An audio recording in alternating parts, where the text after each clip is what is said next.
কি ধরনের আয়োজন করবেন তার রুহের আত্মার মাগফিরাত কামনা করার জন্য? আমরা এই খবর পাওয়া মাত্রই আপনারা জানেন বাংলাদেশ জাতীয়তাবাদী ওলামা দল এর কেন্দ্রীয় কমিটির সম্মানিত আহ্বায়ক হাফেজ মাওলানা সেলিম রাজা এবং সম্মানিত সদস্য সচিব অ্যাডভোকেট মাওলানা কাজী আবু হোসেন সাহেবের নেতৃত্বে আমরা সারা বাংলাদেশে ঘোষণা দিয়েছি প্রত্যেক মসজিদ মাদ্রাসা এতিমখানায় এবং আমরাও সরাসরি বিএনপির পার্টি অফিসে কোরআন তেলাওয়াত এখনো চলছে, সারা রাত চলবে এবং গুলশান পার্টি অফিসে কিছুক্ষণের মধ্যে আমি গুলশান পার্টি অফিসে চলে যাব।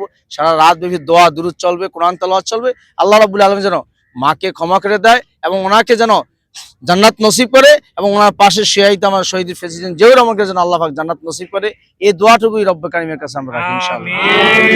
দেশবাসীর কাছে আপনার পক্ষ থেকে কি আহ্বান থাকবে? দেশবাসীর কাছে দোয়া করবো, আমাদের মা যেরকম অসুস্থ ছিল, আপনারা আপার লেভেলের থেকে নিয়ে একদম রিস্কাওয়ালা একদম ছোট নাবালিকা নারী পুরুষ সকলেই দোয়া করেছেন। এখন দোয়া করবেন আল্লাহ রাব্বুল আলামিন যেন ওনাকে জান্নাত নসিব করে। আগে ওনার সুস্থতার জন্য দোয়া করেছেন, এখন দোয়া করবেন যেহেতু আল্লাহ সুবহানাহু man is mortal, it is a universal truth, so we should to open my life. মানুষ মরণশীল, এটা বৈশ্বিক সত্য।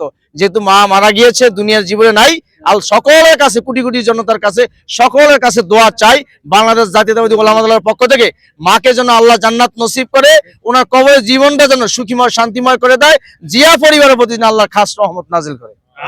আমিন। ঠিক আছে।